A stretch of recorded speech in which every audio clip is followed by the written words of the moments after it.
à tous et bienvenue dans le 7-8 Loisirs. Merci de nous retrouver pour ce dernier numéro de l'année 2017 dédié à vos idées sorties durant les vacances de Noël. Tout de suite, le sommaire. Pac-Man, Tetris ou Pong, des jeux vidéo qui ont marqué des générations, ils reviennent dans une exposition ludique et interactive au Clé-sous-Bois. Des consoles mythiques à découvrir ou redécouvrir, le rétro gaming a investi l'espace Philippe Noiret. Sa responsable nous en parlera. Galettes et petits pots de beurre, venez vivre les contes de Noël en famille au Petit Moulin des Vaux de Cernay, un spectacle interprété par la conteuse Caroline Gilly durant les vacances.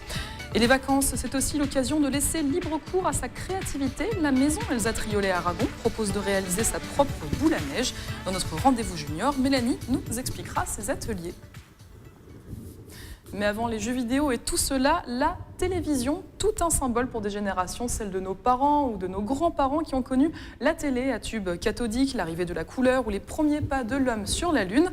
À Saint-Quentin en Yvelines, une exposition au musée de la ville permet de redécouvrir cette époque et questionne sur notre rapport à la télévision aujourd'hui. Les 27 décembre et 5 janvier, des ateliers sont proposés aux enfants à partir de 7 ans. Un stage pour créer un journal télévisé et devenir reporter le temps d'un après-midi. Le directeur du musée de la ville nous a parlé de cette exposition. C'est toute l'aventure de la télévision qui est retracée.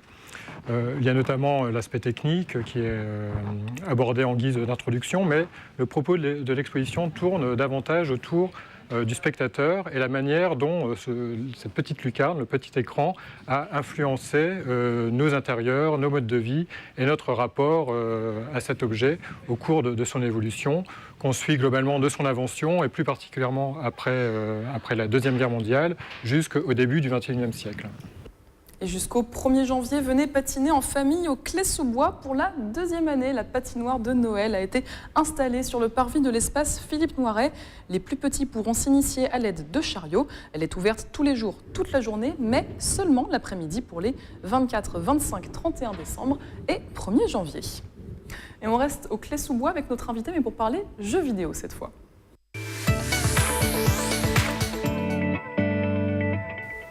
Que vous ayez 6 ou 60 ans, les jeux vidéo, vous en avez forcément au moins entendu parler si vous n'y avez pas vous-même joué. À l'espace Philippe Noiret, une exposition retrace le jeu vidéo à travers le temps. Atari, NES, Super NES, des noms exotiques pour les jeunes oreilles mais bien connus des plus grands. Christelle Bidouard, la responsable de l'espace Philippe Noiret, est avec nous. Bonjour. Bonjour Camille.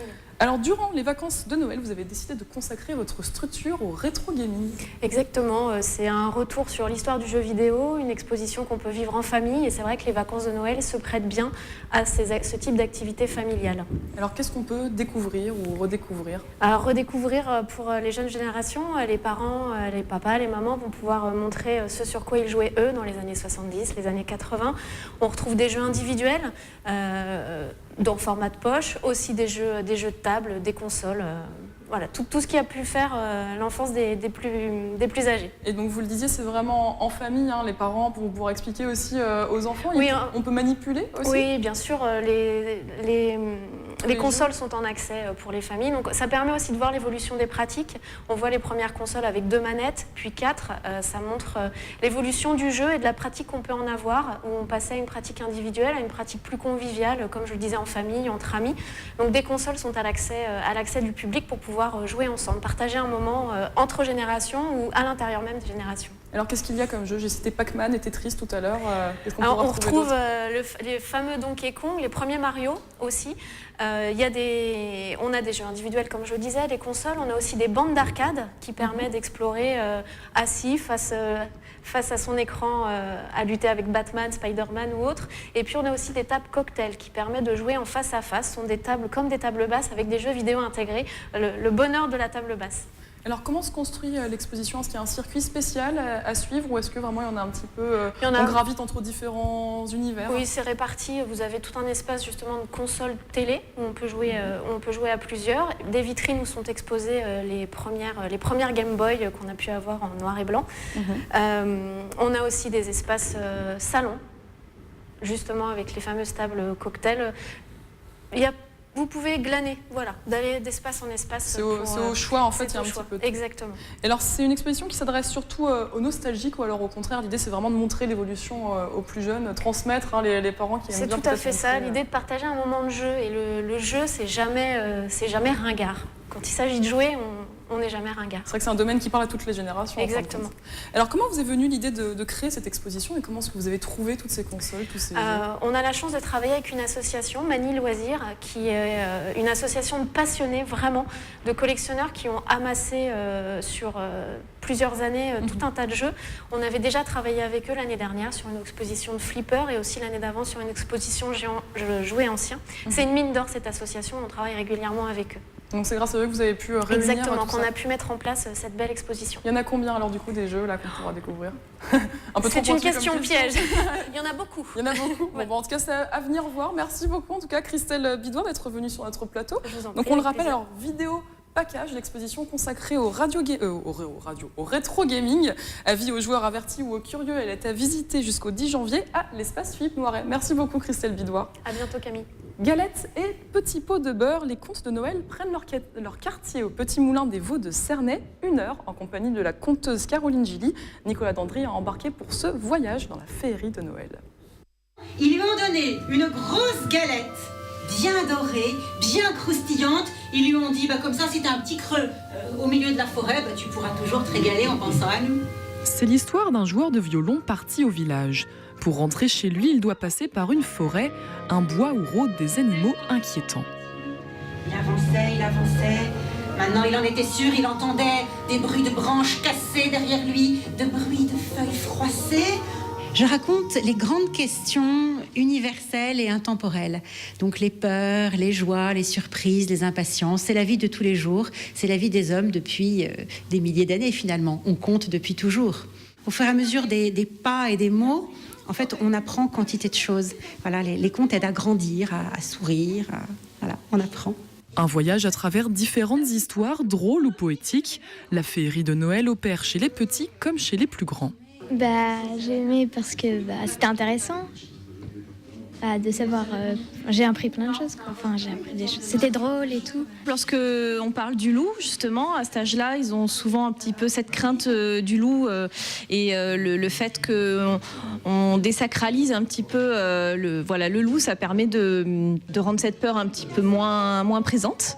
Les enfants dès 4 ans sont attendus pour venir rêver au Petit Moulin des Vaux de Cernay. Réservation obligatoire pour embarquer avec Caroline dans son monde enchanté. C'était un loup qui aimait la musique. La la la la la la la la.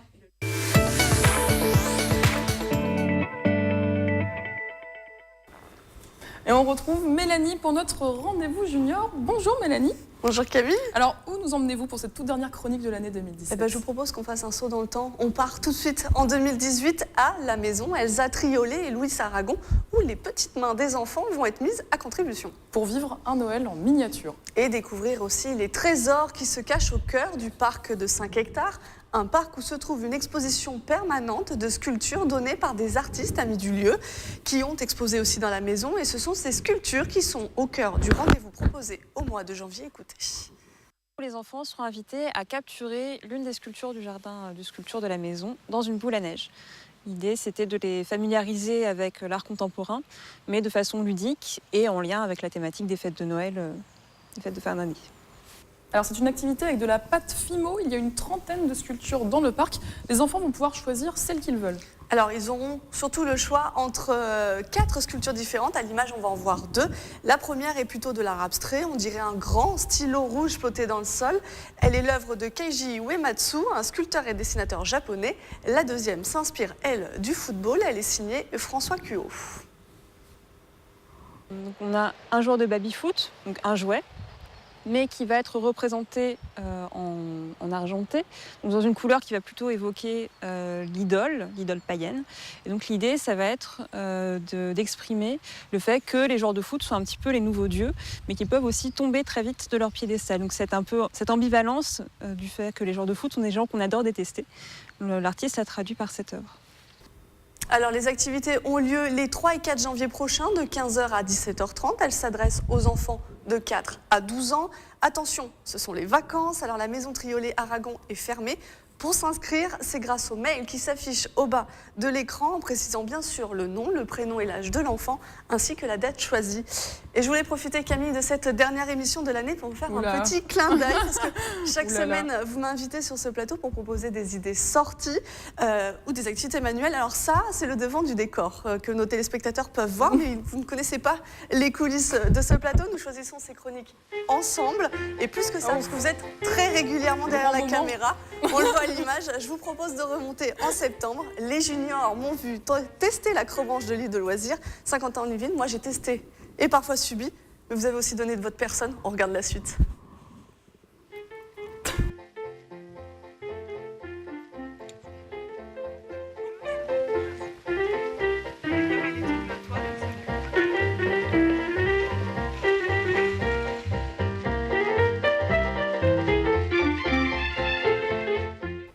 Et on le précise, vous êtes très haut. Oui, effectivement, un grand moment ce tournage. J'étais ravie de vous accompagner en tout cas pendant cette année 2017, donc encore beaucoup de choses pour 2018. Merci en tout cas Mélanie, on espère aussi qu'à la rentrée vous nous ferez une jolie boule à neige alors avec ces ateliers à la Maison Triolet Aragon. Il y a plein d'autres idées qui se réfléchissent. Merci beaucoup en tout cas Mélanie, c'est bientôt la fin de notre émission, mais avant de nous quitter, sachez que le zoo de Thoiry sera ouvert tous les jours pendant ses vacances de Noël. Fermeture seulement le 25 décembre et le 1er janvier, et pour coller à la magie de ces fêtes, des contes seront proposés gratuitement tous les jours de 15h à 16h. Le 7-8 loisirs est maintenant terminé. Merci de nous avoir suivis. Nous terminons l'année 2017 sur ce numéro, mais on se retrouve en 2018 pour une nouvelle année pleine d'idées sorties et de divertissements en famille. Rendez-vous le 5 janvier pour notre prochain numéro. Je vous souhaite de bonnes vacances et de très belles fêtes de fin d'année.